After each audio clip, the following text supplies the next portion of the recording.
বর্ষাকালে সন্ধেবেলা chicken fry momo বা চিকেনের যদি এরকম একটা স্ন্যাক্স আইটেম থাকে তাহলে সন্ধেটা খুব ভালোই কাটে। তার সাথে 1 কাপ গরম চা। চলো আজকের রেসিপি চিকেন স্ন্যাক্স আইটেম, বা তোমরা এটাকে চিকেন ফ্রাই মোমো বলতে পারো।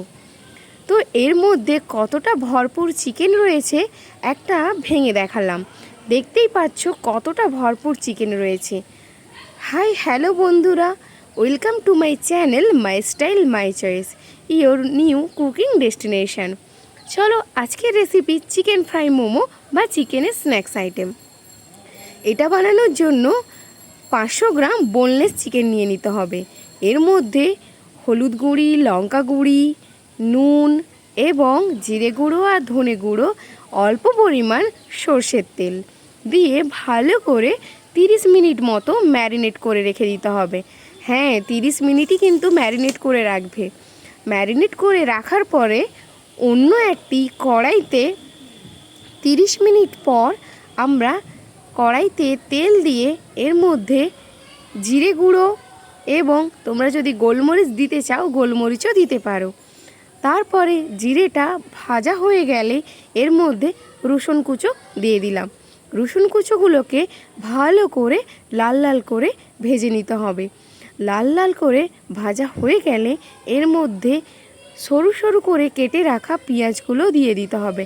হ্যাঁ, এইভাবে ঝিরিঝিরি করে সরু সরু করে পেঁয়াজগুলোকে কেটে নেবে। পেঁয়াজগুলো ভালো করে ভাজা হতে দেবে। হ্যাঁ, ভালো করে লাল লাল করে কিন্তু ভাজা হতে দেবে। ভাজা হওয়ার জন্য একটু টাইম অবশ্য লাগবে, কিন্তু ভালো করে ভেজে নেবে। তো দেখো কিছুক্ষণ পরে আমার পেঁয়াজগুলো এভাবে ভাজা হয়ে এসেছে। তো এর মধ্যে আমি আদা কুচো এবং টমেটো কুচো দিয়ে আরও একবার ভালো করে কষিয়ে নেব। তো এগুলো কষানো হয়ে গেলে ভালো করে এর মধ্যে স্বাদ মতো লঙ্কা গুঁড়ি দিয়ে দেব। যেহেতু মাংসটা ম্যারিনেট করার সময় লঙ্কা গুঁড়ি দেওয়া ছিল, তাই জন্য এখানে 1 চামচ মতো লঙ্কা গুঁড়ি দেবে, জাস্ট কালারের জন্য। হ্যাঁ, কালারটা যাতে লাল কালারের আসে। তো ভালো করে এটা আরও কষিয়ে নেবে। যেহেতু বোনলেস চিকেন, তাই জন্য কষাতে বেশি টাইম লাগবে না। ভালো করে চিকেনগুলোকে দিয়ে দেবে, দিয়ে ভালো করে কষিয়ে নেবে। হ্যাঁ, ভালো করে যেন সেদ্ধ হয়ে যায়। আর হ্যাঁ, একটু চেষ্টা করবে এর মধ্যে জল না ব্যবহার করার। তো চিকেনটা আমি ভালো করে নাড়িয়ে নিলাম। তো তারপরে এর ওপর থেকে আরেকটু কাঁচা পেঁয়াজ এবং ক্যাপসিকাম কুচো দিয়ে দেব। ভালো করে আরও একবার কষিয়ে নেব যতক্ষণ না ভালো করে সেদ্ধ হয়। আর হ্যাঁ, শুধু ভিডিওগুলো দেখলেই হবে না, ভিডিওতে একটা কমেন্ট, লাইক এবং শেয়ার করতে কিন্তু ভুলো না বন্ধুদের মধ্যে। তোমরা যদি একটা লাইক এবং কমেন্ট করো তাহলে আমাদেরও নতুন নতুন ভিডিও বানাতে খুব ভালো লাগে এবং তার সাথে তোমরাও নতুন নতুন রেসিপি জানতে পারবে।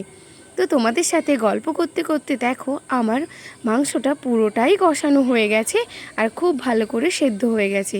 এরপরে একটুখানি লেবুর রস দিয়ে এটাকে নামিয়ে নেব।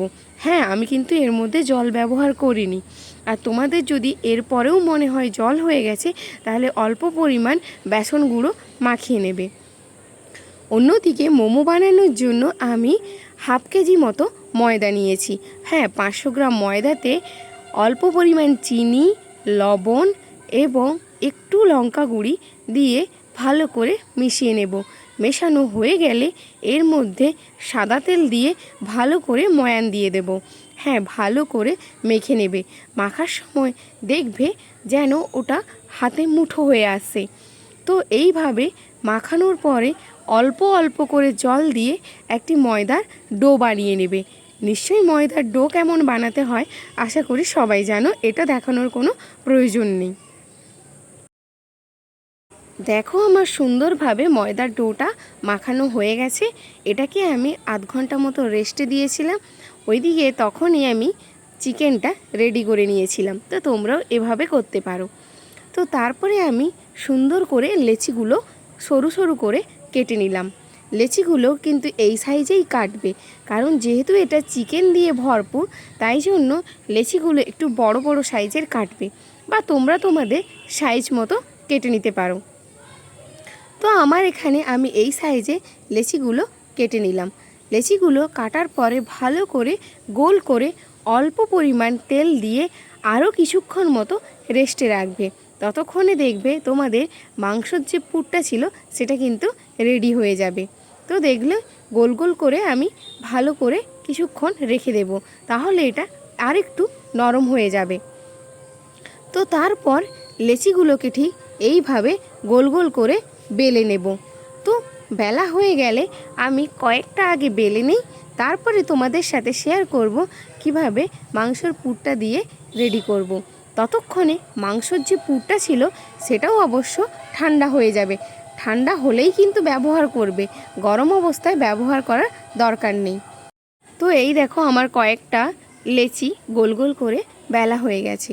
এবার এর মধ্যে মাংসর পুরটাকে দিয়ে দেব। তো মাংসর পুরটা আরেকটু বেশিও দিতে পারো, একটু কমও দিতে পারবে, তবে বেশি বেশি দিও না, তাহলে কিন্তু মুড়তে প্রচুর অসুবিধা হবে। তো আমি যেভাবে দেখালাম এভাবেও তোমরা মুড়তে পারো মোমোর মতো করে, আবার তোমরা তোমাদের সাইজ অনুযায়ী বিভিন্ন শেপে মুড়তে পারো। তো আমি এখানে মোমো যেভাবে মুড়ে সেভাবে মুড়েছিলাম। প্রথমে একটা দুটো করেছিলাম যেটা হচ্ছে গোল গোল করে, যেটা স্ন্যাক্সের মতো। তারপরে ভাবলাম যে না, মোমোর মতো করেই মুড়ি, তাহলে এটা দেখতে আরও সুন্দর হবে। তো তোমরা তোমাদের শেপ অনুযায়ী ভালো করে মুড়ে নিতে পারো। দেখো আমার অনেকগুলো প্রায় মুড়া এই পদ্ধতিতেই কমপ্লিট করে নিয়েছি। দেখতে পেয়েছো এই দুটো হচ্ছে গোল গোল করে মুড়া। তো বাকিগুলো কিন্তু মোমোর মতো করেই সুন্দর করে মুড়ে নিয়েছি। তো এরপরে এগুলোকে আমি তেলে ফ্রাই করে নেব, যেহেতু স্ন্যাক্স আইটেম বানাচ্ছি। তো একটি কড়াইতে সামান্য পরিমাণ সাদা তেল নিয়ে এটাকে ভালো করে ভেজে নেবে। ডুবো তেলে ভাজার কোনো দরকার নেই, আমি এখানে নর্মাল তেলেই ভেজে নিচ্ছি। জাস্ট এপিট ওপিট করে ভাজবো, ডুবো তেল করে ভাজার কোনো প্রয়োজনই নেই। তো এক পাশটা ভালো করে লাল হয়ে গেলে অপর পাটটাও লাল করে ভেজে নেবে। তোমরা দেখতেই পাচ্ছ দুটা পিঠ ভালো করে লাল লাল করে ভেজে নিতে ঠিক এরকম একটা কালার এসেছে। তো তোমরাও খুব সহজেই এই পদ্ধতিতে বানিয়ে নিতে পারো চিকেন স্ন্যাক্স আইটেম, বা যদি মোমোর সাইজ করো তাহলে চিকেন ফ্রাই মোমো, যেটা ইচ্ছা নামকরণ করতে পারো। যাই হোক, এবার একটি টিস্যু পেপারের ওপর ভালো করে দিয়ে দিলাম, যাতে এক্সট্রা তেলটা ভালো করে ঝরে যায়। হ্যাঁ, তার সাথে যদি এরকম টমেটো কেচাপ থাকে তাহলে কেচাপ দিয়ে সহজেই পরিবেশন করুন গরম গরম চিকেন স্ন্যাক্স বা চিকেন ফ্রাই মোমো। ভিডিওটি কেমন লাগলো অবশ্যই কমেন্ট করে জানাবে। আর যদি ভিডিওগুলি ভালো লাগে তাহলে অবশ্যই সাবস্ক্রাইব করে রেখো এরকম নতুন নতুন মজাদার ভিডিও দেখার জন্য। থ্যাংক ইউ সবাইকে এতক্ষণ মাই স্টাইল মাই চয়েসে থাকার জন্য। আর হ্যাঁ, একটা লাইক এবং কমেন্ট করতে ভুলো না কিন্তু।